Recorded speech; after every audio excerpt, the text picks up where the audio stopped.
Sí, Estamos profe. grabando. Perfecto. Muy buenos días a todas y a todos. Hemos iniciado la clase de aprendizaje situado. Hoy día hablaremos sobre las teorías del aprendizaje clásico. Y entraremos en materia de inmediato entonces. Voy a compartir pantalla para que podamos... acá estamos. ¿Se ve la pantalla, estimados colegas? Sí, sí se ve. Perfecto. Recuerden que están autorizadas a interrumpir en cualquier momento la presentación, ¿ya? Y lo cual es muy importante que expresen sus inquietudes que vayan surgiendo a través del proceso. ¿Ya? Para no perder de vista, recuerden que estamos en esta comprensión es desde este lugar, desde nuestro territorio. ¿Ya? Cuando hablamos de lo situado, de este aprendizaje situado, es porque estamos hablando desde este territorio, desde nuestro territorio, desde nuestra América, dirían algunos.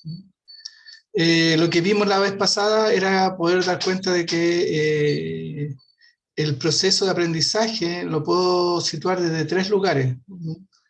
Una mirada positivista, una mirada interpretativa y una mirada crítica, o paradigmas, ¿no?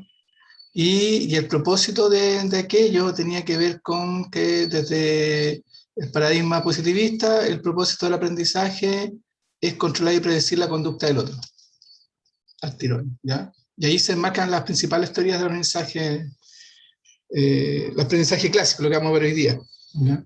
Después hay una mirada interpretativa que tiene que ver con que el propósito del aprendizaje, yo quiero que el otro aprenda, pero en eso quiero comprender e interpretar qué le sucede al otro. Y hay un tercer línea un tercer paradigma donde el propósito del aprendizaje es que ese aprendizaje para el otro implique un acto liberador, que implique una criticidad, ¿no? Que se convierta en un agente transformador en su propia vida y la vida de los otros, de la vida en comunidad, ¿no? Que se activen los dispositivos emancipadores, ¿no? Los libertarios, ¿ya? Son tres lugares distintos, ¿ya? Y por tanto las teorías uno las puede situar, las teorías del mensaje las puede situar en nuestra trayectoria. Entonces vamos a hacer ese viaje. Y como explicaba recién, las teorías positivistas, tenemos estos personajes: Pavlov, Skinner, Bandura, Piaget, Brunner, Thoubon, son los que podrían ser leídos desde este lugar como positivistas, ¿no? Las vamos a revisar, ¿ya? Bueno, el primero es la mirada conductista, los famosos, el conductismo, que tan vilipendiado y rechazado que se escucha a veces, ¿no? Yo no quiero ser conductista como profe, porque el conductismo lo único que quiere es controlar la conducta del hombre o del ser humano, o del sujeto en la sociedad, y ahí hay todo un debate y un cuestionamiento de cómo ocurre eso. ¿Para qué? ¿Por qué es necesario controlar y predecir la conducta del otro?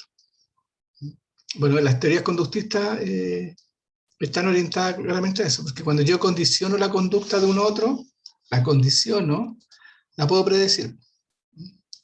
Y eso es lo que ocurre con el conductismo, ¿ya? Y esto tiene que ver con los experimentos que hace el señor Pablo. Les voy a subir un documento, terminada la clase, donde están estas teorías desarrolladas bien finitas para que ustedes las puedan leer e informarse plenamente de aquellas, ¿ya? ¿Qué dice Watson? Este señor Watson, ¿ya? Lo importante dice que la conducta manifiesta y observable, por lo tanto, es producto del aprendizaje, por lo tanto, todo lo que yo veo, todo su comportamiento, todo lo que usted despliega como conducta, porque para los conductistas no hay mente, no hay procesos cognitivos, no es que usted esté pensando algo. Para los conductistas, usted solamente es un repertorio de aprendizaje de modos de actuación, ¿sí? Los conductistas dicen que todo el despliegue usted que realiza está condicionado, todo, ¿ya? El cómo toma la cuchara para el té, el cómo revuelve el té, el cómo toma la cuchara para revolver el té, Es como toma si usted está cocinando, cómo toma el cucharón cuando revuelve la cazuela, etc. Todo estaría condicionado. Y está condicionado porque ese patrón de conducta implicó alguna estrategia del conductismo y en consecuencia podríamos decir que usted nada hace que no haya sido condicionado. E incluso podríamos decir en esta lógica de este condicionamiento que ustedes fueron condicionados, no hay una voluntad, sino que hay un acondicionamiento de mantener sus pantallas apagadas, dirá el conductismo. Que estén las pantallas apagadas y que no muestren el rostro y que tengan el silenciado el micrófono, es un condicionamiento. Porque dicen, no, es que yo tengo la pantalla apagada que yo quiero. Ese yo quiero implica un proceso cognitivo. Los conductistas dicen, no, no hay proceso cognitivo. Ahí lo que hay es una caja negra que no sabemos lo que hay y lo único que podemos medir es la conducta. Por lo tanto, el mantener la pantalla apagada es porque usted ha sido condicionado, usted ha sido condicionada, ¿ya? A través de refuerzo y castigo, a través de estímulos, ¿ya? Que fueron definiendo un patrón de conducta. Entonces, cuando usted se conecta a la clase, lo hace automáticamente, no prende la pantalla, ¿ya? Porque usted tiene la fantasía, y fantasía es como un proceso cognitivo, de que usted tiene el control. Y lo que dirá los conductistas es que no, esto fue condicionado. Así que por más que usted manifieste un lugar de control y poder respecto de si quiero prender la pantalla, bajo cualquier argumento, desde no quiero hasta las 4G que tengo son muy débiles, por lo tanto se me cae el sistema, cualquier escenario, para los conductores diría que usted eh, no hay una decisión voluntaria, sino que ha sido condicionado.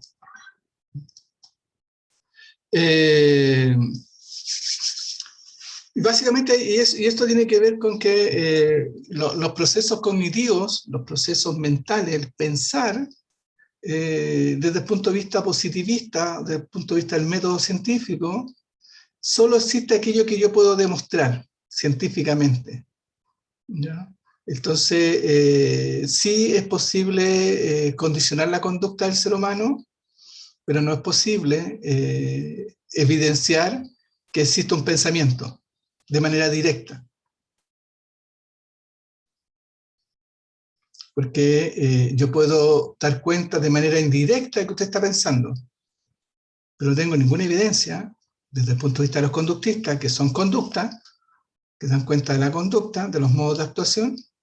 No hay ninguna evidencia de que usted está pensando.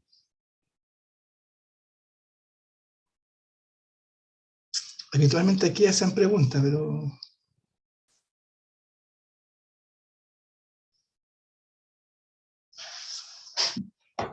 Entonces, dado que no podemos dar cuenta de los pensamientos porque sería una situación metafísica, que no se puede demostrar científicamente, los psicólogos a través de los estudios, sobre todo de Watson, dicen que la única forma que tenemos de dar cuenta del otro es a través de su patrón de conducta, que nos permite, como decíamos, describir, explicar y predecir y controlar la conducta científicamente. Por tanto, yo lo condiciono. Y por tanto no hay voluntad, dirían otros, ¿ya? Bienvenida. Es tan potente, es tan importante esta mirada de los conductistas que, de hecho, uno de los principales autores, que es Watson, ¿ya? Dice que las personas nacemos con un papel en blanco. Está todo por escribir, está todo por hacer. No hay nada que... usted viene a este mundo y todo lo que usted hace está predefinido por otro o por otra. ¿ya? No tiene control. ¿O usted cree que tiene control?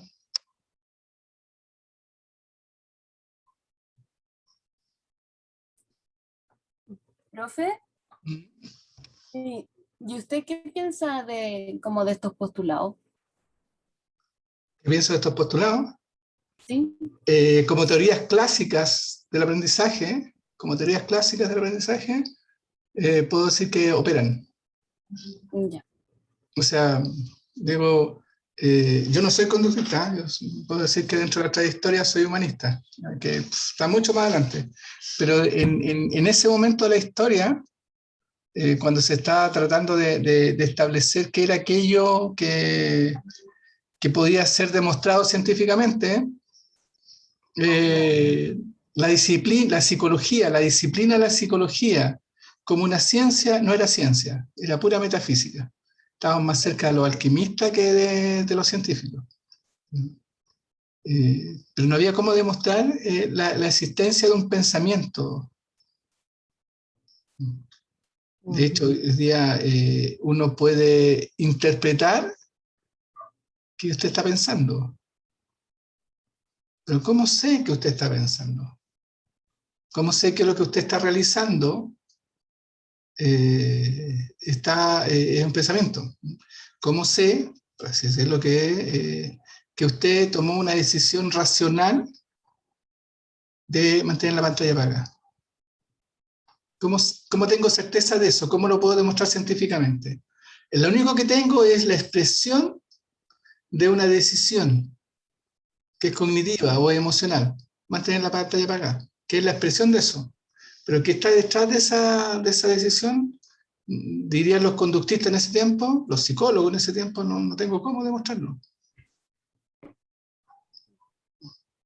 Usted me podría explicar, me dice, no, lo que pasa es que yo tengo problemas con internet, pero además si todos mis compañeros no dan el rostro, ¿por qué yo voy a dar el rostro?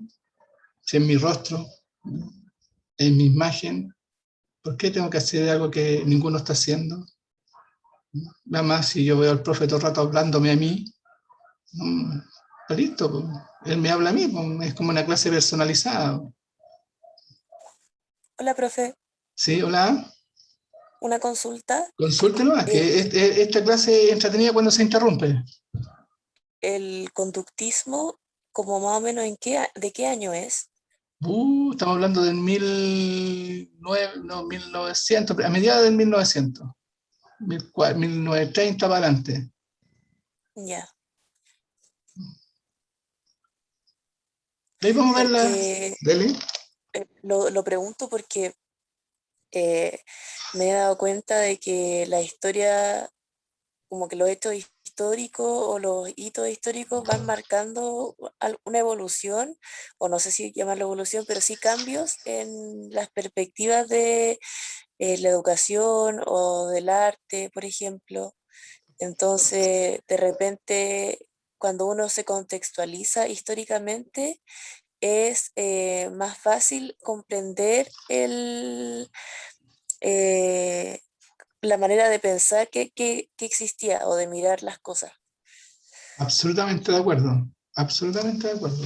De hecho, estas teorías conductistas cuando llegan a la sala de clase, por así decirlo, como una herramienta de lograr que el otro aprenda, era la conducta la que se entrenaba, el cuerpo el que se entrenaba. El objeto para lograr el aprendizaje era el cuerpo. ¿Cómo sabíamos en ese tiempo de que usted aprendió algo? Es porque usted lo demostraba en la conducta. Y de hecho en ese tiempo tenemos todo un gran desarrollo de la imagen corporal. Era el cuerpo el que se castigaba. ¿Ya? Los profes usaban esta varillita que cuando uno va al Museo de la Memoria de Gabriela Mistral, que está ahí cerca de Matucana, están todas las herramientas de alguna forma que usaban los profes, y una de ellas era la varilla con la cual te golpeaban. Porque si te portabas mal, entre comillas, la forma de corregir ese portarte mal no era explicarte, sino que era golpearte. Y en ese sentido, la letra con sangre entra, porque era la conducta la que había que ordenar. Entonces, cuando se sabía que un curso era ordenado, era un curso silencioso, era un curso obediente. Y en este contexto, el profe enseña y los estudiantes aprenden. El lugar del estudiante en este contexto es aprender. Para eso van a la escuela, a aprender. Y hay una persona que enseña. Ese paradigma centrado en que hay alguien que enseña y un otro que aprende, claro, yo lo contextualizo hoy día y no tiene ningún sentido. Se movió hacia un lugar donde hoy día es importante el que aprende, no el que enseña. Hoy día, en estas miradas constructivistas, podríamos decirlo de otra manera, el viaje es conductismo, cognoscitivismo, constructivismo, construccionismo. Vamos a decirlo, lo trato como de poner en palabras de esa trayectoria, ¿ya? Primero era el cuerpo, luego eran los procesos cognitivos, después era el medio ambiente, la interacción con los procesos cognitivos, y luego era solamente el contexto, el que define cómo usted aprende. Como desde la conducta, cuerpo, pensamiento, contexto, vínculos de alguna forma. Y después la sociedad la que te, bien digo, el sistema, la sociedad la que te genera las condiciones para que tú aprendas. Ese sería como el viaje. Estamos mirando los clásicos, ¿no? Y uno dice, ¿y esto opera? Sí, funciona, ¿no? De hecho, Watson era tanta la certeza que tenía del poder del conductismo, decía, lo está en unos son libros, denme una docena de niños sanos, bien formados y libertad para educarlos, y garantizo que puedo con ellos hacer lo que estimen. Denme un grupo de cabros chicos, yo los condiciono y vamos a tener médicos, abogados, artistas, lo que quieran. Esa era la certeza, de hecho, en una especie de sociedad ideal, ¿no? El poder que se le asignaba al conductismo. Por lo tanto, el conductismo opera, vamos a tener un conductismo clásico y un conductismo operante. El clásico, que son dos tipos de conductismo, esas son tres finalmente. El clásico, el operante y el aprendizaje social. Conductismo propiamente tal. Dele. Que igual llegué tarde, no sé si ya lo dije, pero decía que la genética carece de importancia. Eso me hace preguntarme si existen como otras teorías o otros postulados en que sí se considere la genética como algo que influye en nuestra forma de ser o en nuestros principios, quizás en nuestra forma de relacionarnos con el mundo. Las teorías genéticas, lo voy a poner así, voy a devolver el pantallazo para volver a mostrar acá. Las teorías genéticas, cuando dicen, lo que pasa es que usted tiene el gen, de hecho se busca todavía el gen de la gordura, el gen de ser inteligente, el gen de la adicción, ¿ya? Las teorías genéticas lo que se instalan es de esta mirada positivista. ¿Por qué es de la mirada positivista? Porque lo que intentan explicar es controlar y predecir la conducta, su conducta. Predecir. No, lo que pasa es que usted tiene propensión al cáncer. Ah, positivismo. ¿No? Ah, no, que usted tuvo una lesión cerebral, asfixia perinatal, y por tanto tiene parálisis cerebral, por tanto no va a poder aprender nada, por tanto, con eso yo me explico por qué ocurre, puedo controlar su conducta, no va a poder hacer más que lo que hace, y por tanto voy a poder predecir su patrón de conducta. Esas serían teorías que se sitúan desde el positivismo, que están en, en la lógica primaria de esta sociedad, podríamos, de esta modernidad, ¿ya? Que es las ciencias como dueñas de la verdad. Hay que pensar que incluso hoy día la economía se considera una ciencia positivista, que con la economía yo voy a poder predecir y controlar y explicar la conducta de los consumidores. están situados acá, en este ámbito, en el ámbito del positivismo. ¿Ya? Lo tratamos de darle un lugar a ese espacio. Una mirada positivista. Entonces, ahora dice, bueno, pero el conductismo está aquí también, sí, está ahí mismo, está en ese lugar.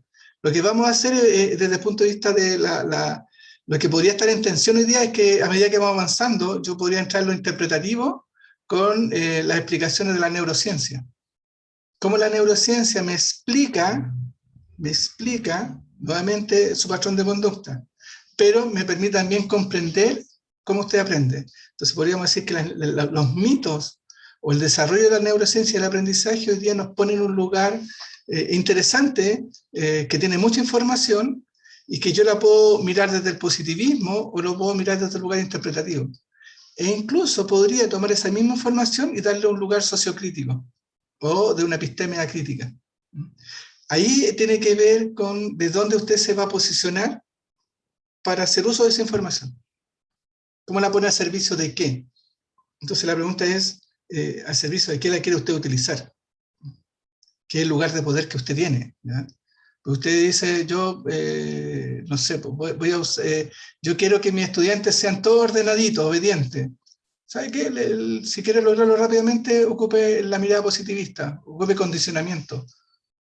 Pero eso es manipulación de la conducta del otro, sí, es manipulación de la conducta del otro. ¿Se ocupa la manipulación de la conducta del otro en la vida cotidiana? Sí. Cuando usted va al supermercado y ve una oferta 2x1, ahí lo vamos a explicar cómo funciona, que tiene que ver con el condicionamiento operante. Pero ahora estamos viendo el condicionamiento, el clásico, ¿ya? El donde sostiene. Este cuadrito es clave, ¿ya? Porque las teorías conductistas iniciales decían, nuestra respuesta, lo que nosotros emitimos como conducta, obedece a una estimulación. Se estimuló algo. Yo hago una estimulación y usted responde. No sé, pues usted está relajado y yo le hago ¡bú! Y usted se asusta. Esa respuesta es consecuencia de un estímulo. Y por tanto, el postulado primario de los conductistas clásicos es que hay un estímulo que genera una respuesta. O sea, respondemos a estímulos. Listo. Entonces, si yo quiero controlar su conducta, quiero lograr que usted aprenda, lo que tengo que hacer, dirán los conductistas, es controlar el estímulo. Manipulo el estímulo, voy a poder predecir su respuesta. Ante determinado estímulo, usted va a reaccionar de determinada manera. Y esa caja negra, esta caja negra que está aquí, esta caja negra, lo interesante de la caja negra es que, para efectos de esto, es nuestros procesos cognitivos, nuestra mente, nuestra forma de pensar. No sabemos qué ocurre adentro, decían en ese momento los conductistas. Como no sabemos cómo ocurre eso que está pensando, cómo ocurren esos procesos de pensar y de sentir y todo eso, no tenemos idea porque no tenemos cómo demostrarlo.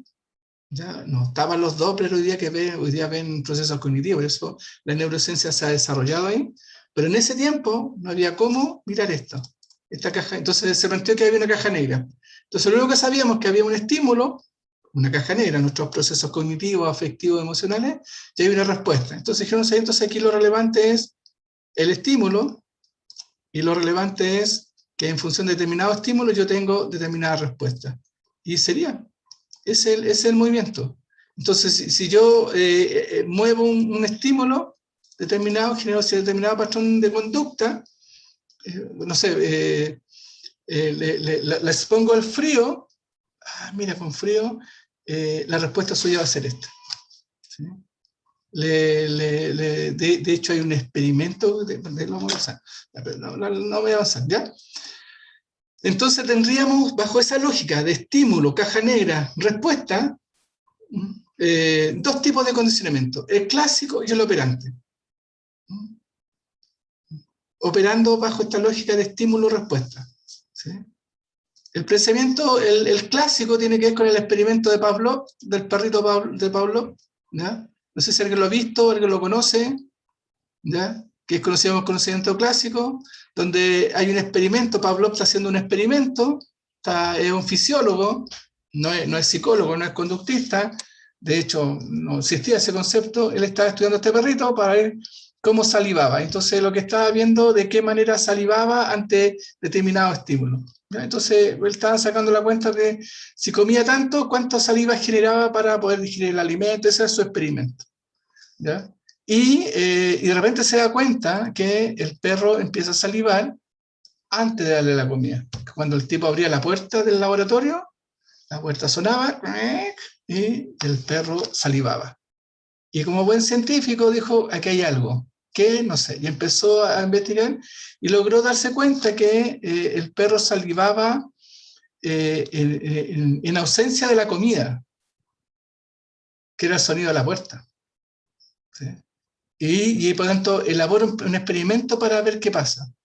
Y hace la siguiente asociación, dice, tengo el plato de comida, voy a hacer el plato de comida lo voy a asociar con una campana. ¿Ya?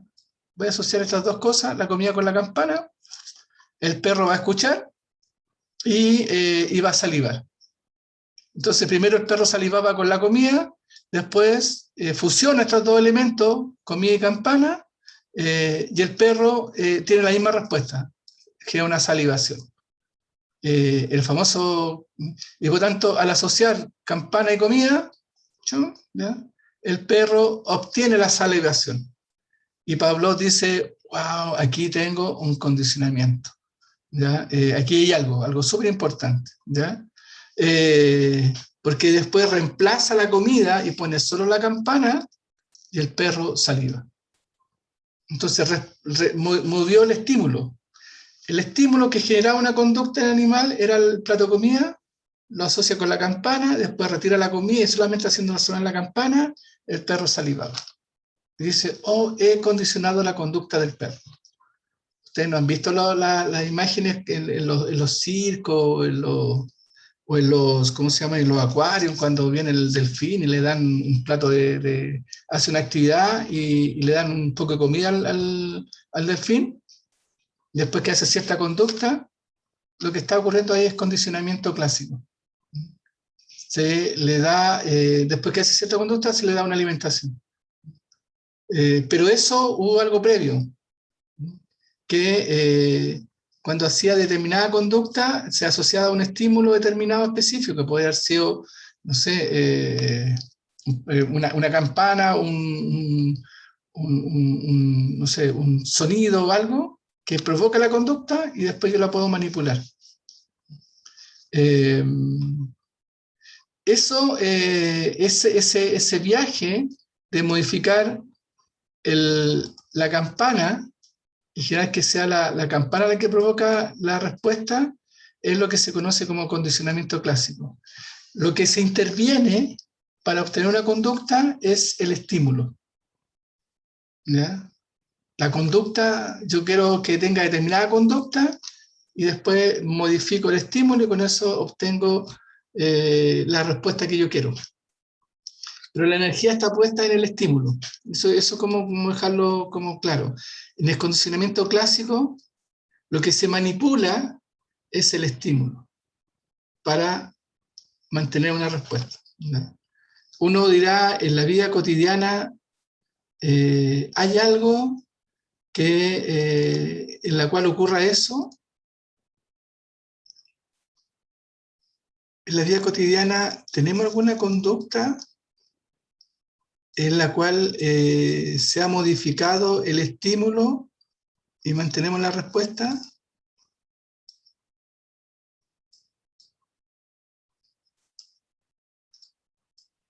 ¿Se imaginan alguna situación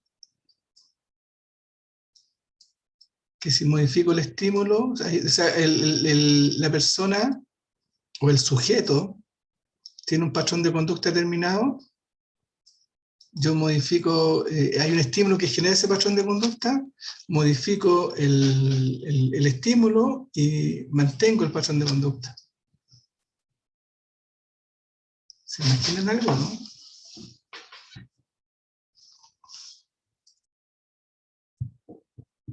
O dicho de otra manera, hay una persona que ante un determinado estímulo tiene una respuesta. eh, em, puedo modificar el estímulo y mantener la misma respuesta.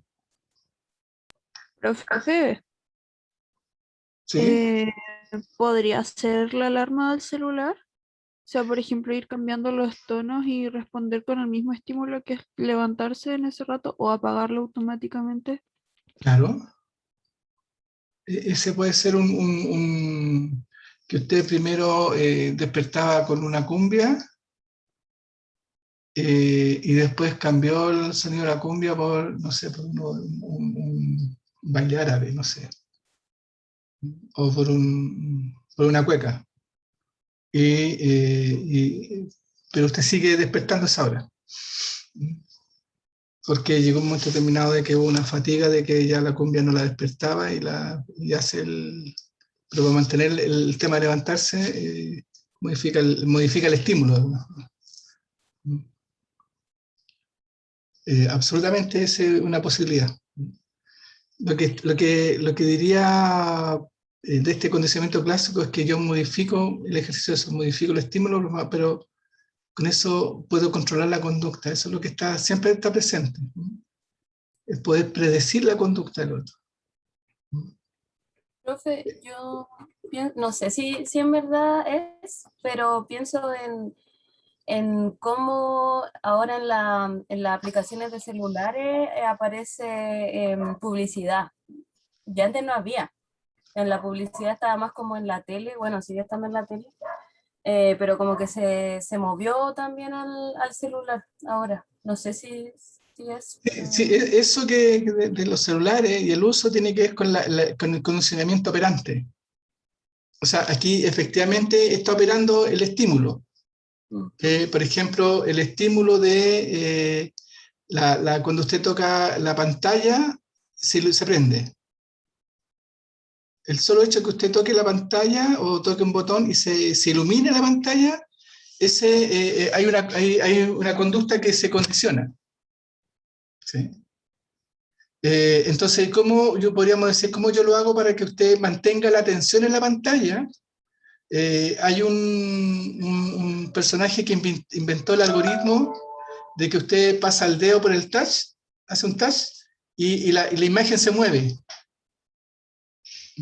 Ese movimiento que hago yo el touch y la imagen se mueve, podríamos decir que es condicionamiento clásico. ¿Por qué? Porque usted mantiene la conducta de mirar al celular. Por la medida que hace touch, ¿ya? Eso hace que usted se mantenga mirando el celular. Entonces estaría operando ahí un condicionamiento clásico. El estímulo, originalmente que era ver una imagen, y tiene usted la conducta mirando, hace touch, y usted sigue mirando la pantalla. Entonces, y vuelve a hacer touch, y aparece otra pantalla, y usted sigue mirando. Mantiene la atención. De ese punto de vista, el condicionamiento clásico opera en el uso del celular, y por lo tanto su conducta es predecible.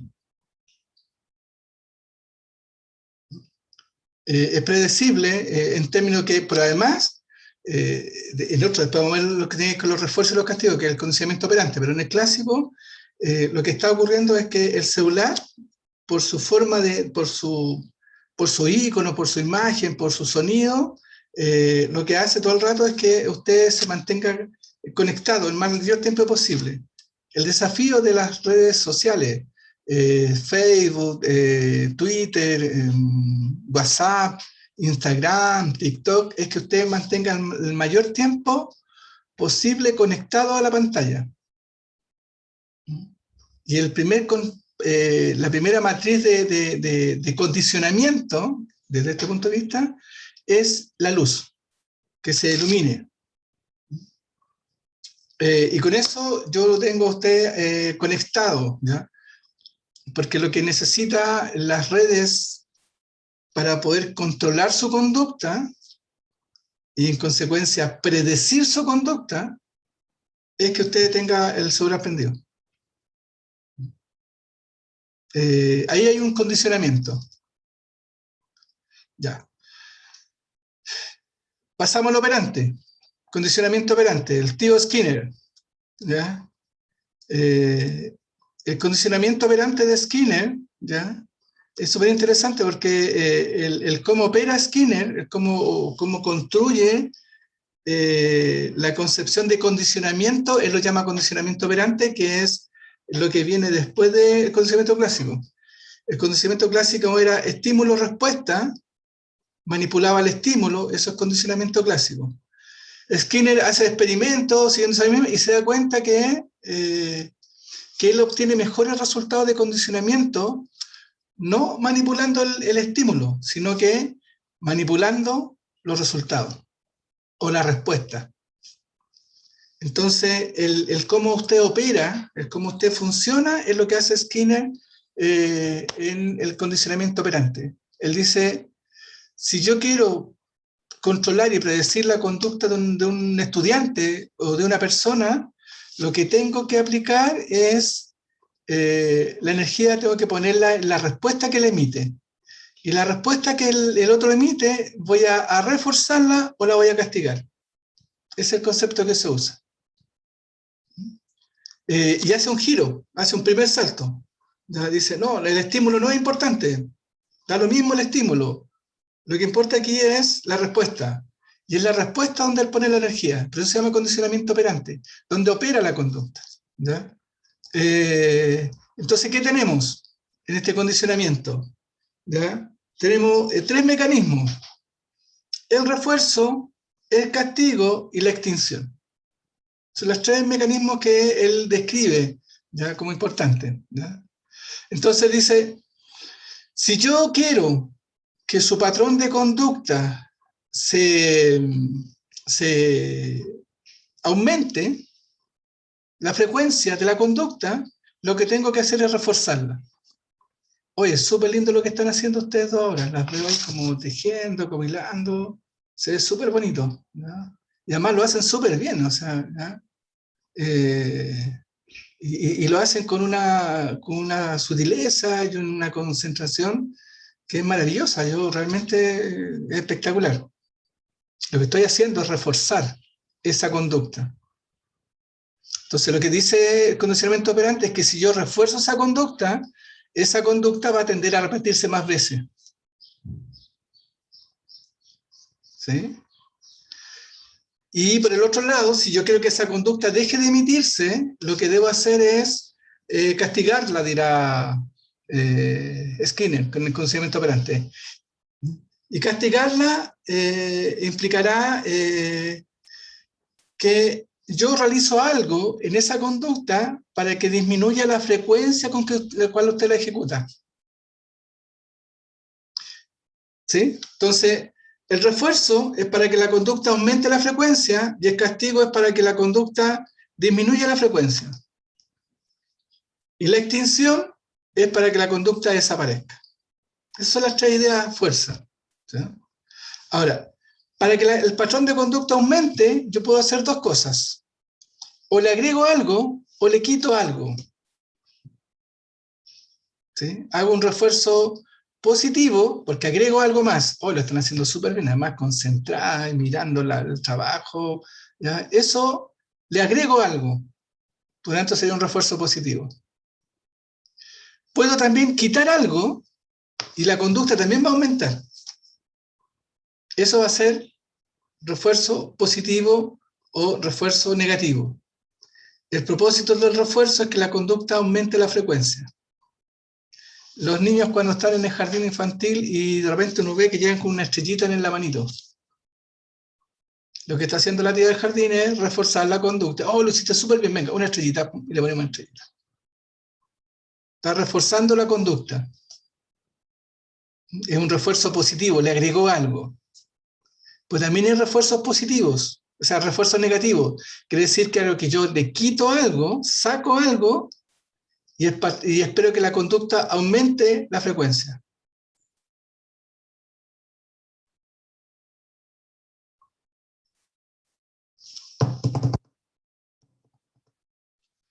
¿Se entiende ahí? Perfecto. En el castigo opera igual. Castigo positivo, yo agrego algo y la conducta disminuye la frecuencia castigo negativo, yo quito algo y la frecuencia de la conducta disminuye.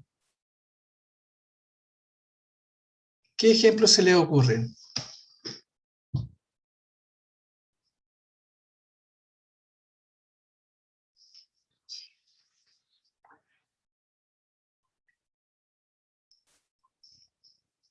Si usted quiere que el estudiante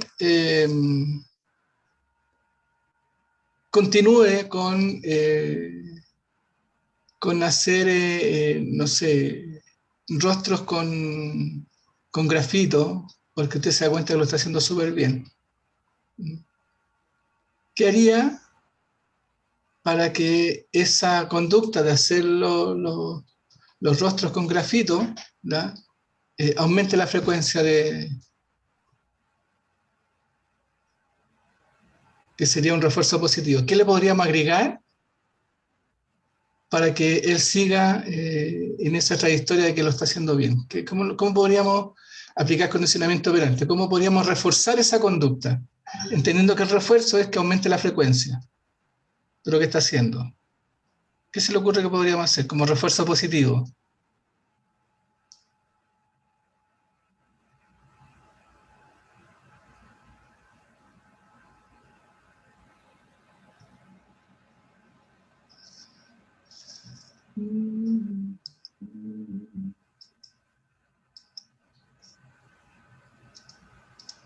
Da uno sí, pero no todo el tiro, no se atropellan. Eso que dije, ¿qué fue?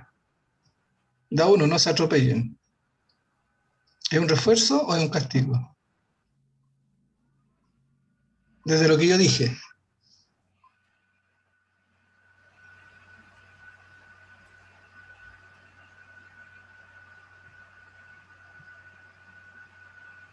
¿Sería un refuerzo o no?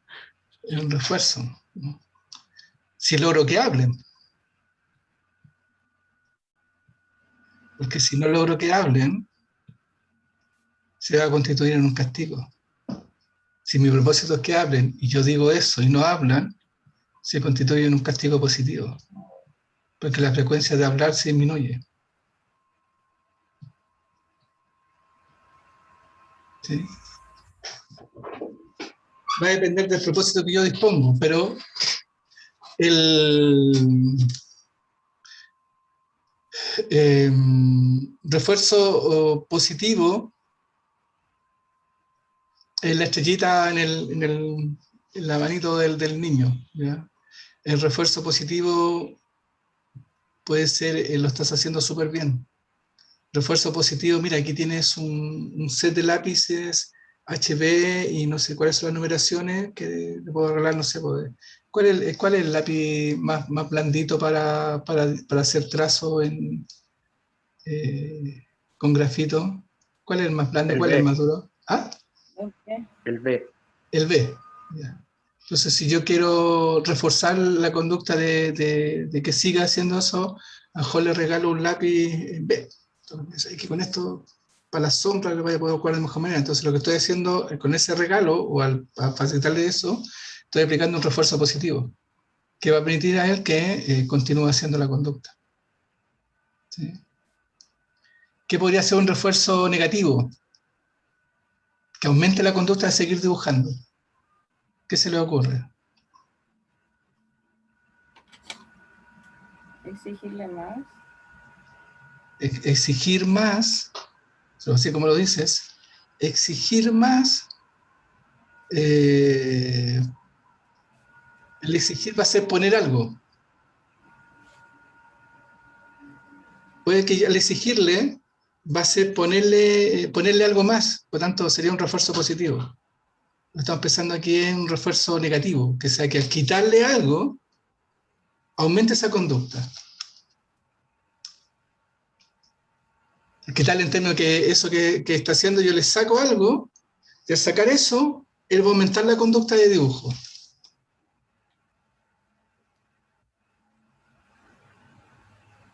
¿Qué se le ocurre? Como estamos pensando en que el refuerzo aumenta la frecuencia de la conducta que yo quiero condicionar. ¿Qué pasaría si yo al niño que está haciendo este dibujo lo hace súper bien, le aplico un refuerzo positivo, le paso un set de lápices del B hasta el HB? Digo, ¿qué tiene para que explore? Y al siguiente día llega con su dibujo y dice, profe Nicole, mira lo que hice. Y usted lo dice y le dice, oh, espectacular, présteme, lo vamos a poner en una exposición. Y usted le quita el dibujo y dice, lo vamos a ocupar en una exposición. El niño se queda sin el dibujo. Eso es un refuerzo positivo. ¿Por qué es un refuerzo positivo? Porque lo que él hizo, al estar en una exposición, se constituye en una obra. Ya él lo refuerza diciendo, oh, lo hice bien, la profe lo va a llevar a una... Y va a llegar a la casa y le va a contar, mamá, ¿sabe que la tía Nicole dijo que mi dibujo era tan bonito que lo va a poner en una exposición? Y todo el mundo le va a decir cosas bonitas sobre eso y se va a producir un ciclo de refuerzos positivos respecto a la cualidad de dibujar que tiene el niño o la niña. ¿Se ve o no? ¿Sí? Castigo positivo. Quiere decir que el patrón de conducta debería disminuir.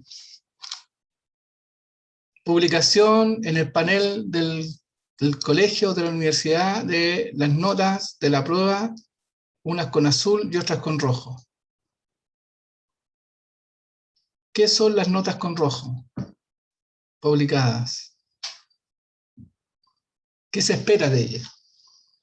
Que provoquen en el estudiante.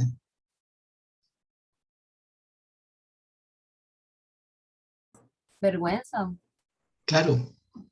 Pero sin embargo, desde el punto de vista del condicionamiento, se esperaba que ese fuera un condicionamiento, que fuera un castigo positivo, en términos de que se publica la nota del estudiante.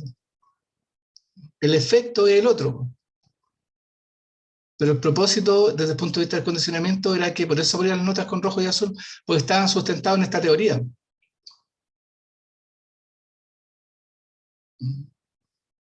De hecho, hoy día las notas, hay una norma que no se pueden poner con rojo.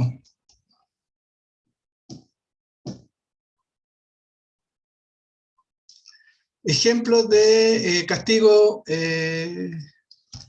negativo, que quito algo para que la conducta no lo repita.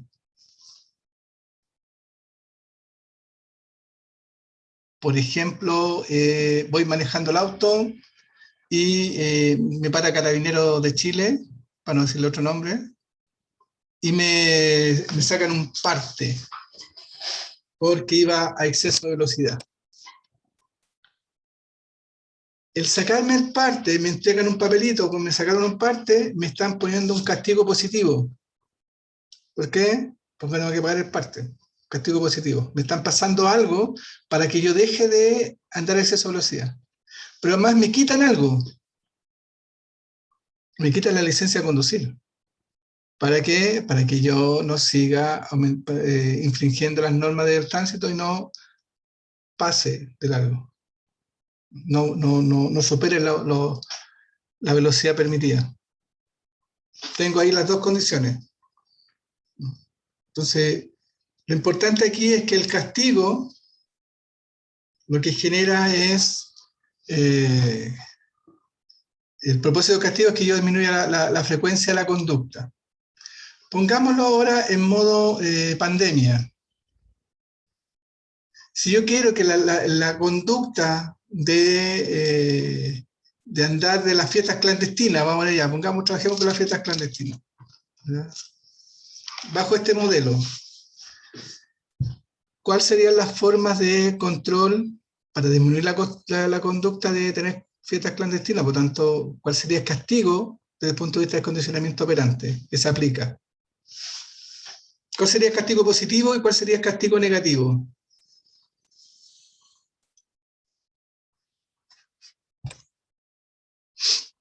El positivo sería los toques de queda y el negativo sería que me encuentren en el horario de toque de queda y me tomen detenido.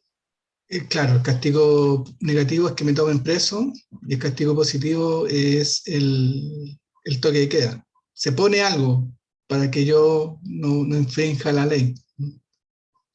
Pero es interesante porque tanto el tema del toque de queda y que me lleven preso, uno podría decir, se relaciona con evitar que me contagie de coronavirus, y te das cuenta que no. Porque el contagio del coronavirus no tiene que ver con el toque de queda. Entonces dice, entonces, ¿qué están haciendo estos personajes? Si ocupo esta teoría, estoy ocupando esta teoría, la teoría del condicionamiento operante. Sería para evitar las fiestas clandestinas y así la gente no se pueda reunir en la noche. Y por lo tanto, eso es lo que evita. O sea, lo que hace el toque de queda es evitar el encuentro. No evita el contagio. El toque de queda no evita el contagio. O sea, claro, no evita que no nos contagiemos. Evita que las personas se encuentren. Y ni eso, si la gente quiere salir y encontrarse, va a salir más temprano. No va a ser igual, ¿sí? Por tanto, uno podría, desde ese punto de vista, pareciera que esto que funciona en la mente en términos del diseño, no funciona en realidad. Porque las fuentes de contagio no tienen que, o sea, claro, el contacto estrecho entre personas genera, pero si uno dice, bueno, ¿dónde están las principales fuentes de contagio? Son los niveles de hacinamiento en los transportes públicos. Si la norma dice que, la norma legal dice que un cumpleaños, lo máximo que pueden asistir son 5 personas. Todos con mascarilla. 5 personas, 5. Y si tengo 6 personas, eso se categoriza como una fiesta clandestina. ¿Ya? Y en el Transantiago, en ciertos horarios del día, tengo 50 personas en un espacio más reducido que una casa. Pero eso no es un transporte clandestino. Clandestino en términos de que no hay ninguna de las condiciones sanitarias que se exigen. Pero no se muestra eso, se muestra el otro lado. Bueno, estos son algunos de los cínicos, ¿no? Iba a comentar algo que este gallo del tío Emilio, ese ¿Sí? se supone que va a ser como un programa como para castigar a la gente que no respeta como el toque de queda y eso. Como siempre. Claro, lo que hace ahí como decíamos, desde el punto de vista del condicionamiento, él cree que, porque además tiene, más allá de este tema del condicionamiento operante o la lógica de aprendizaje, él lo que hace estigmatiza un sector de la sociedad. Expone un sector de la sociedad y no otro, ¿ya? Porque él trabaja solo con la pobreza, la extrema pobreza, la clase media, pero no se mete con los otros sectores más pudientes de la sociedad. Ahí no muestra ni rostro, ni imagen, no, para allá no va. ¿Ah? Y yo creo que igual eso es como un dispositivo de control para que entre nosotros haya como más odio. De hecho, exacto. Entonces uno podría desde este lugar decir, bueno, ¿qué está haciendo él? ¿Cuál es la conducta que quiere controlar? ¿Qué es lo que quiere instalar? Entonces él de alguna forma, al exponer ciertos sectores de la sociedad, de alguna forma está estigmatizando a través de refuerzos positivos. Pone la pantalla, pone la cámara, ¿ya? Y refuerzo negativo, quita la privacidad, la expone. pero en el fondo el propósito es estigmatizar, vulnerabilizar.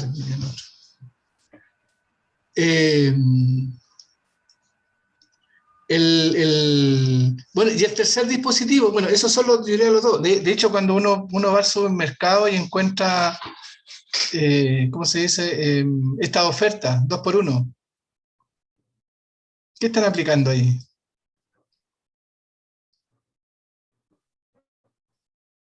¿Refuerzo o castigo? Refuerzo positivo. Refuerzo positivo. Y llega un punto determinado que el refuerzo positivo se constituye en la wincha amarilla. Cuando veis la wincha amarilla, tu conducta está condicionada y la echáis al carro sin ni siquiera pensarlo, lo echáis nomás. Porque se condicionó la conducta de que si hay dos productos que están amarrados por una wincha amarilla, eso es, tómalo y échalo al carro. Refuerzo positivo. Cuando están los modelos o las modelos en los supermercados dándote a probar ciertos jugos, están aplicando refuerzo positivo.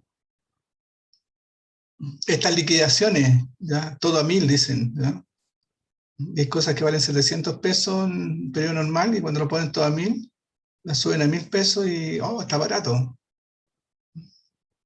Es condicionar patrones de conducta.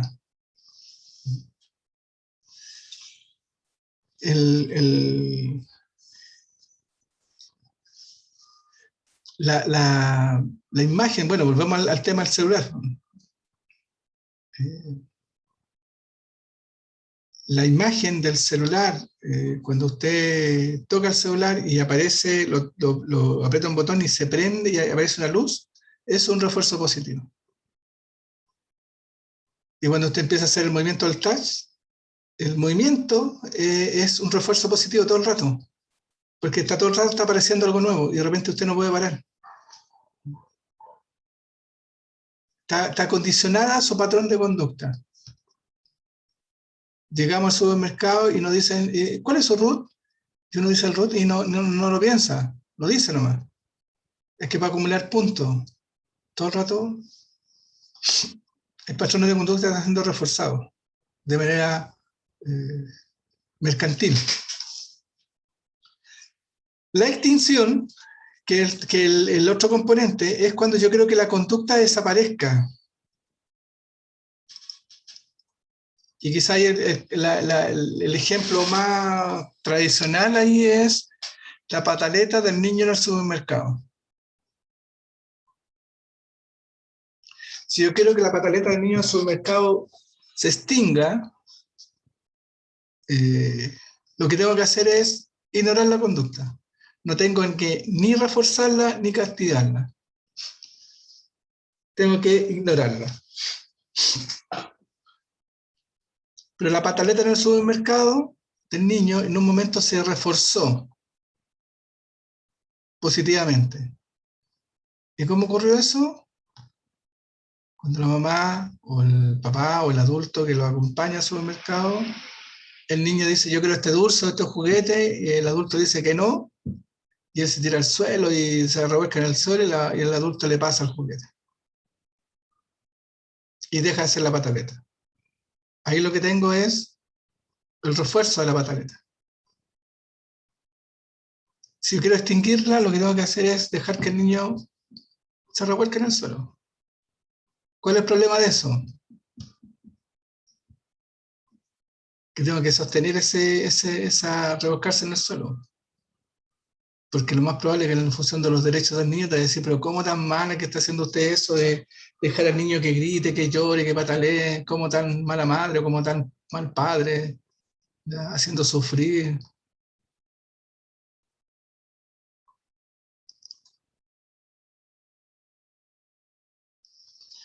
Estamos, extinción. Entonces, refuerzo, positivo, negativo, extinción, ignorar la conducta, castigo, positivo y negativo. Siempre entendiendo que lo positivo es agregar algo y lo negativo es quitar algo, sustraer algo. Esto opera en la sala de clase. Hay profesores que, a propósito del castigo, entendieron que el castigo era castigar. Y golpear físicamente a otro no es castigar, eso es una agresión. Es como que hay una confusión, ¿ya? A propósito del tema de la letra con sangre entra y el varillazo que se les pegaba a los niños en el siglo pasado, ¿ya? Aunque todavía hay algunas personas que tienen esas prácticas en algunas instituciones. Por ejemplo, los dispositivos carcelarios. Si tú cometes un delito en la sociedad, la cárcel sería un castigo positivo o negativo. Te quita la libertad.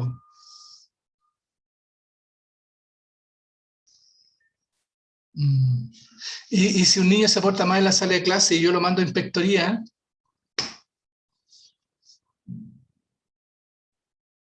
¿es castigo positivo o negativo? Negativo. Castigo negativo. ¿Y qué dice la ley? La ley dice que los niños, la educación es un derecho, por tanto no lo puedo sacar de la sala de clase. No lo puedo mandar a inspectoría. Si lo mando a inspectoría, estoy vulnerando el derecho a la educación.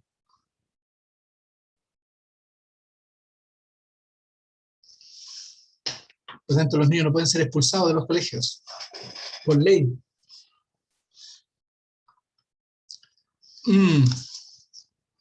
Ya. ¿Se entiende esta parte? Entonces, condicionamiento clásico, condicionamiento operante. ¿Sí? El otro tipo de condicionamiento que se conoce como aprendizaje social tiene que ver con el tío Bandura, Adbel Bandura. ¿Ya? ¿Cuál es la gracia de Bandura? Los dos anteriores, todos estos estaban estudiando el condicionamiento, cómo yo condiciono una conducta.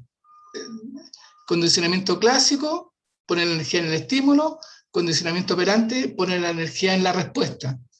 Bandura estaba en este aprendizaje, estaba tratando de entender cómo ocurre esto y hace un experimento, ¿ya? Y descubre que hay personas que aprenden solo mirando. Y le queda la escoba. Le queda la escoba en términos de que el observar la conducta del otro implicaba un aprendizaje. No, porque el refuerzo del castigo era, yo aplico algo sobre la conducta del otro. Pero aquí Bandura descubre que el niño mira y aprende. Entonces se pregunta, bueno, ¿dónde está el refuerzo? ¿Dónde está el castigo? ¿Cómo opera? De hecho, en la foto, el niño mira cómo el adulto en la pantalla tiene un material, lo manipula, él mira la imagen cómo lo hace y después repite. Y dice, oh, aquí hay algo que es distinto. Y lo denomina aprendizaje social. ¿Sí? Estamos hablando como del 40.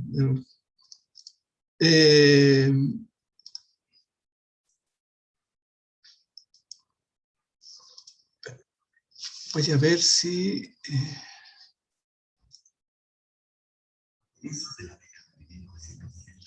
¿Se escucha o no?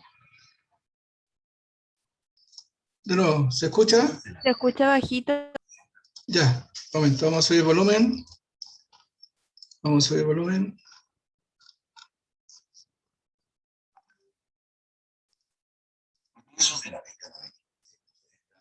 ¿Cómo se escucha ahí? ¿No se escucha nada? Un poquito mejor. Poquito mejor. Es que parece que tiene que compartir el audio.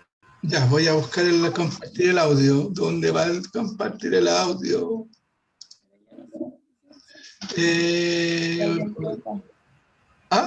Compartir sonido. A comienzos de la década de 1960, el psicólogo Albert Bandura realizó un experimento clásico sobre aprendizaje y agresión. Un grupo de niños en edad preescolar veía una película en la que un adulto golpeaba a una muñeca de plástico con un mazo, la tiraba al aire, la pateaba y la bofeteaba. Después se dejó a cada niño jugando solo en una habitación con juguetes entre los que estaba la muñeca. Como muestran las imágenes, muchos de los pequeños que habían visto la película imitaron el comportamiento del adulto e incluso idearon modos nuevos de golpear a la muñeca. Los que no habían visto la película no mostraron ninguna de las conductas agresivas del adulto. El experimento demuestra que los niños aprenden conductas agresivas por la pura observación de los demás. ¿Ya? ¿Qué ocurre aquí? Bandura dice, ¿sabes qué? Hay un aprendizaje mirando, ¿ya? Y ese aprendizaje mirando al otro, dice, los niños aprenden mirando. Y los refuerzos y los castigos para reforzar la conducta, que aumente la frecuencia para reducir la conducta, que son los castigos, la frecuencia de la conducta, él dice, aquí hay un proceso cognitivo, porque para que el niño mire una conducta y la repita, tiene que haber una motivación. Y Bandura dice, la motivación es un proceso cognitivo.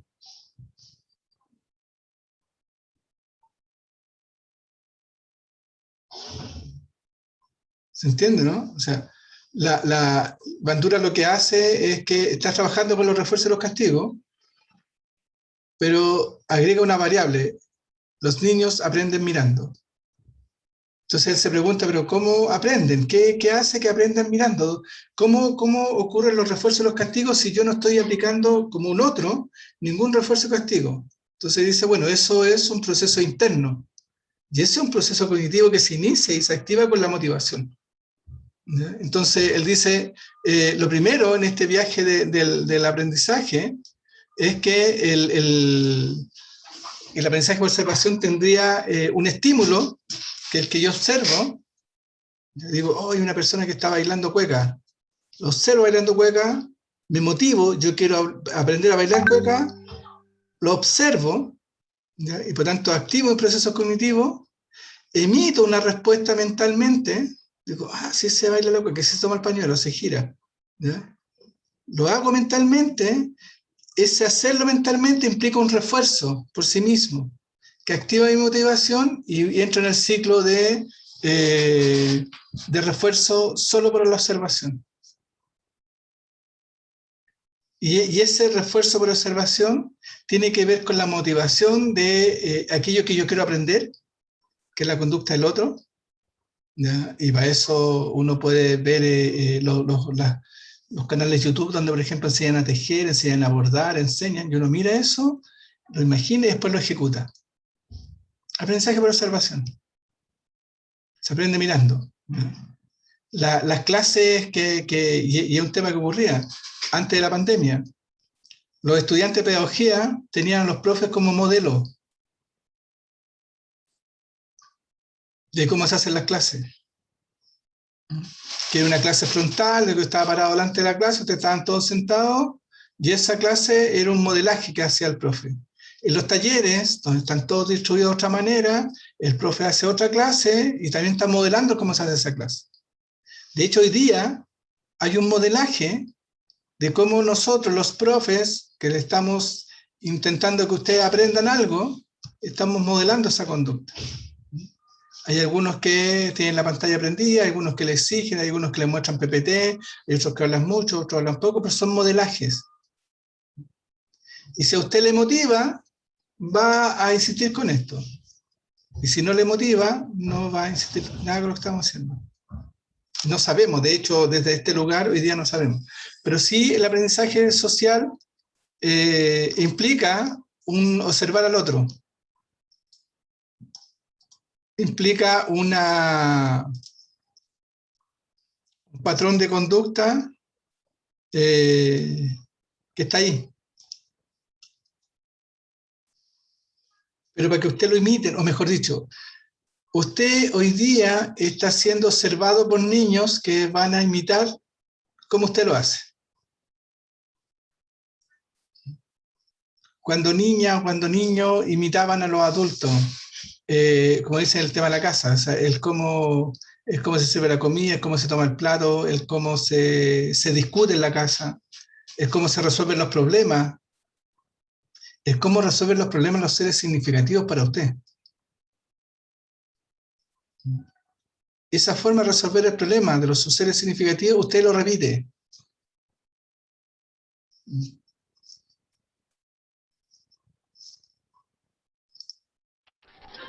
The gentleman in the elevator now is a candid star. These folks who are entering, the man with the white shirt, the lady with the trench coat, and subsequently one other member of our staff, will face the rear. And you'll see how this man in the trench coat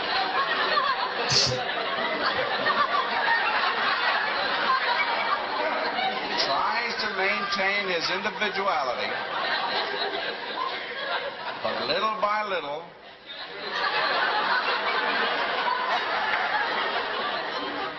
he looks at his watch, but he's really making an excuse for turning just a little bit more to the wall.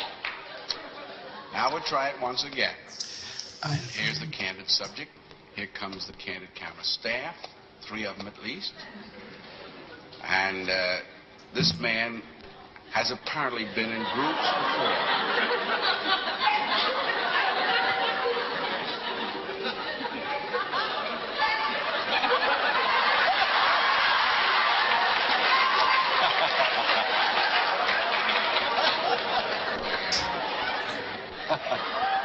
Here's a fella with his hat on in the elevator. First he makes a full turn to the rear and Charlie closes the door. A moment later, we'll open the door. Everybody's changed positions.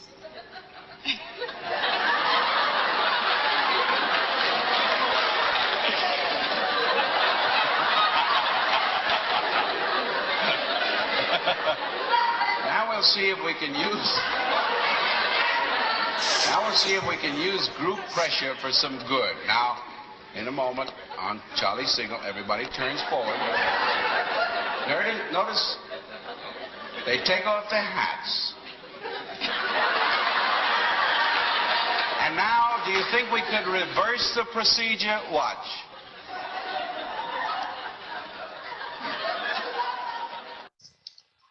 ¿Qué es lo que eso? Bueno, este aprendizaje social genera una serie de investigaciones sobre presión social.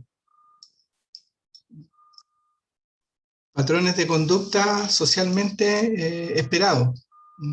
Y cómo la presión social genera un determinado patrón de conducta. La moda, por ejemplo. ¿Ya?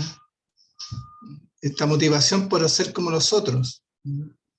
O que en determinados contextos hay ciertos ritos de funcionamiento. Pero que están cargados de este aprendizaje social. Se aprende mirando. Se aprende observando. Y lo importante en ese es el proceso cognitivo que lleva lo que está en juego. Ahora, hay un aprendizaje en este proceso de la observación, como decía yo, que tiene que ver con la atención, la retención, la repetición motora, primero cognitiva, pero después actuada, y que refuerza la motivación. ¿Sí? Es como el trabajo que usted está haciendo ahora, que está aportando, ¿ya? Observó un modelo y empezó a realizarlo. Entonces, cuando empezó a ejecutar, la simple ejecución es un refuerzo en sí mismo, que activa la motivación para continuar. Y ahí habrían dos tipos de motivaciones. Una motivación en función de entregar un producto para un proceso de evaluación, o la motivación porque eso a usted le agrada y quiere hacerlo bien. Pero solo hacerlo y ir mirando va activando un refuerzo positivo.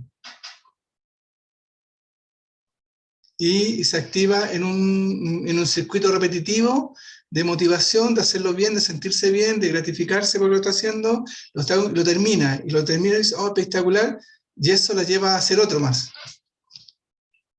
Y entra en un proceso. Y de hecho puede que ya agotó la forma de hacer, va a querer hacer otros tipos de trabajos manuales, y va a mirar otros modelos, y va a entrar nuevamente en ese proceso.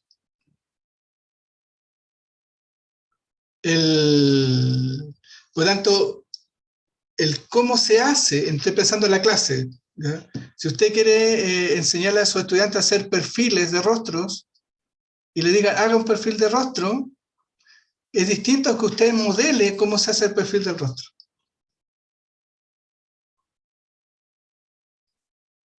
Las etapas del proceso, que uno las puede como desarticular, puede construir procesos de motivación. Activa procesos de motivación y en consecuencia genera aprendizaje de proceso.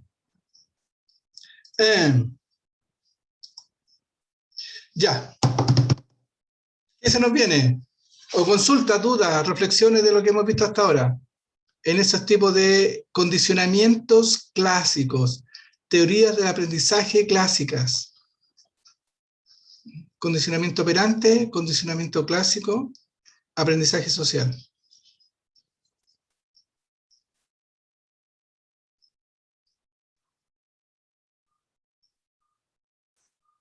Esto es lo que se nos viene.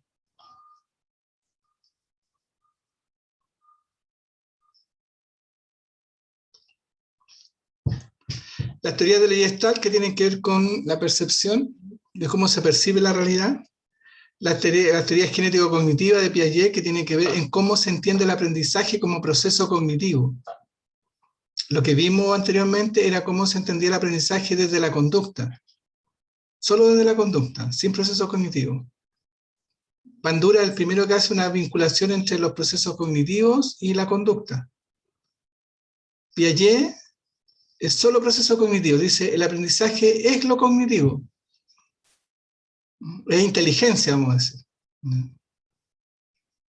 Entonces, están todas las teorías de desarrollo de la inteligencia, y Piaget dice, en determinada edad se aprende de determinada manera. En la construcción social, Vygotsky dice, no, el aprendizaje no es cognitivo. El aprendizaje implica una interacción con el otro. Tiene un componente cultural.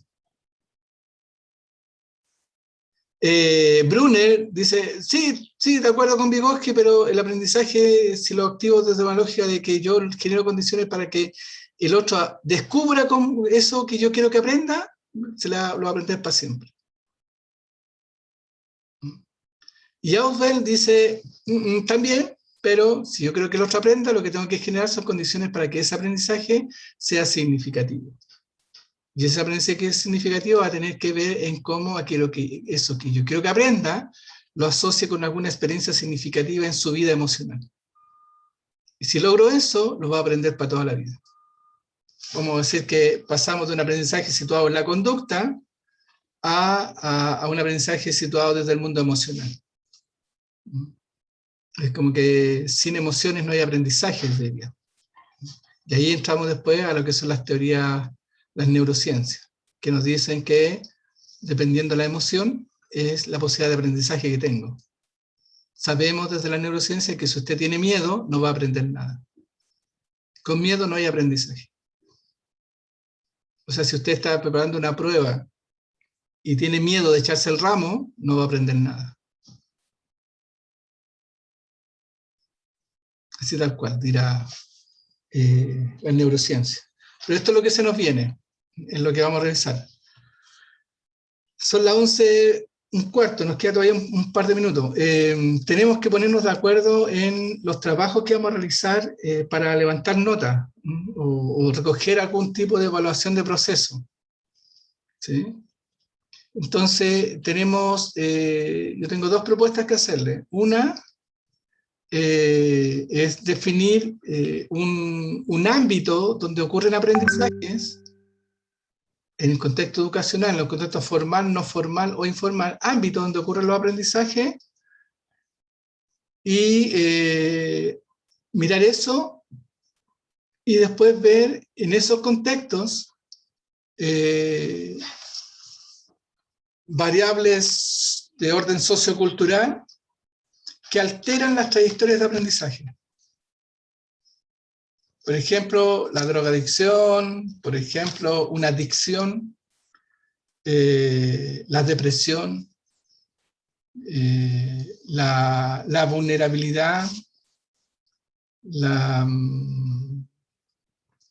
condición de inmigrante, eventos socioculturales que alteran las trayectorias de aprendizaje. ¿Sí? Una depresión, o un trauma, etcétera. Que es lo que vamos a tener que empezar a mirar para que lo vayan teniendo como presente.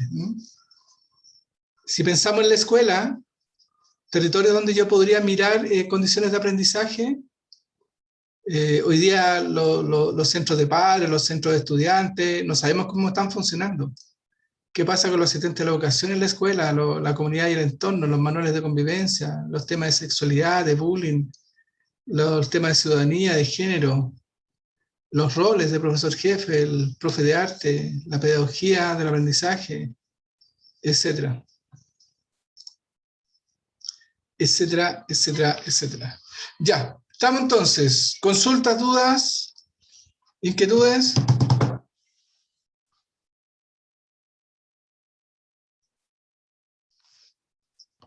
Profe, yo la verdad no entendí mucho la propuesta del trabajo. No entendió mucho la propuesta. La propuesta del trabajo, dicho de otra manera, consiste en que somos 12, deberíamos tener tres equipos de trabajo, 4, dependiendo, 3 o 4 equipos, en donde vamos a identificar un tema o una situación que altere, un tema o una situación que altere la trayectoria de aprendizaje. Por ejemplo, no sé, un tema que altera la trayectoria de aprendizaje puede ser la muerte de un ser querido por COVID. Entonces, lo que debería trabajar como grupo para presentar cómo esa experiencia, que puede ser la muerte de un ser querido, por tanto el duelo, cómo el duelo interrumpe una trayectoria de aprendizaje. Eso, te pongo un ejemplo súper concreto, ¿ya? Entonces, si fuera el duelo, podría ser un embarazo no planificado. También puede que altere la trayectoria del aprendizaje. O la ruptura en una relación de pareja.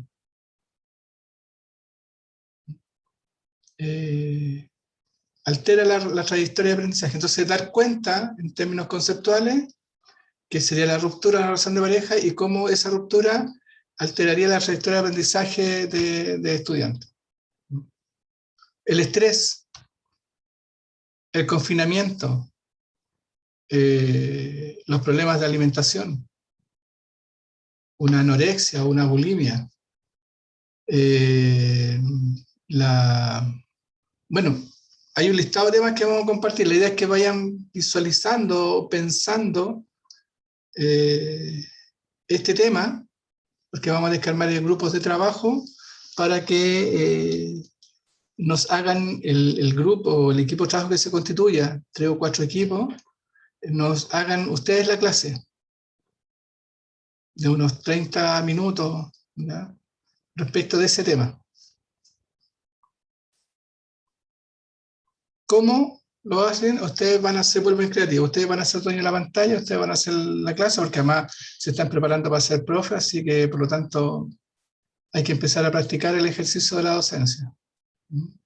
En condiciones de virtualidad me parece genial. Así que, entonces, yo creo que ya la próxima semana les voy a mostrar un listado de temas para que vayan pensando quiénes arman los equipos de trabajo. Y darle la sugerencia de cómo se hace la presentación y cómo se entrega el informe, que es súper concreto. Que va a ser un informe ejecutivo, no un informe extenso de 20 páginas, no, ejecutivo. 3 páginas máximo con situaciones súper concretas de información que se requiere respecto de aquel tema, ¿ya? Entonces hay variables del entorno, de variables socioculturales que afectan la trayectoria del aprendizaje. Como estamos viendo aprendizaje situado, bueno, estamos viendo las teorías, cómo se aprende, lo que estamos revisando. Entonces deberíamos después saltar a cuáles son estas trayectorias de aprendizaje que se ven interrumpidas por algo que puede estar ocurriendo.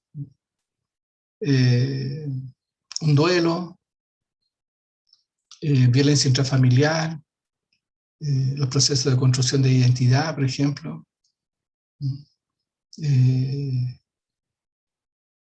Daniela está levantando la mano. Daniela, ¿Yo, profe? ¿En serio? ¿sí? Dale nomás, pregunte lo que quiera, aproveche que levantó la mano. Ah, no, profe, no levanté. Ah, no, pero está todo bien. Sí, ya, Daniela, perfecto. Eso va a consistir el trabajo, no sé si se explicó bien o falta... ¿Sí? Ya. Entonces lo que vamos a hacer en la próxima clase es empezar a mostrar los temas para que vayan agrupándose como equipo de trabajo y empiecen a avanzar en eso, ¿ya? Porque la clase la van a hacer ustedes. La idea es que entre ustedes se pongan de acuerdo. Nazca. ¿Sí? Yo voy a hacer con la Nico. Sí, con la Anita, ya está definido. ¿Y hay un tema en especial que les llama la atención, les interese? ¿O la próxima semana les muestro el listado completo de posibilidades? Sí, mejor. Ya. Ya. La próxima clase voy a mostrar el listado completo de necesidades, ¿sí? Y ahí vemos de posibilidades, más que necesidades, de posibilidades donde ustedes puedan hacer la clase. Lo importante es que ustedes van a realizar la clase en condiciones virtuales y vamos a empezar a practicar.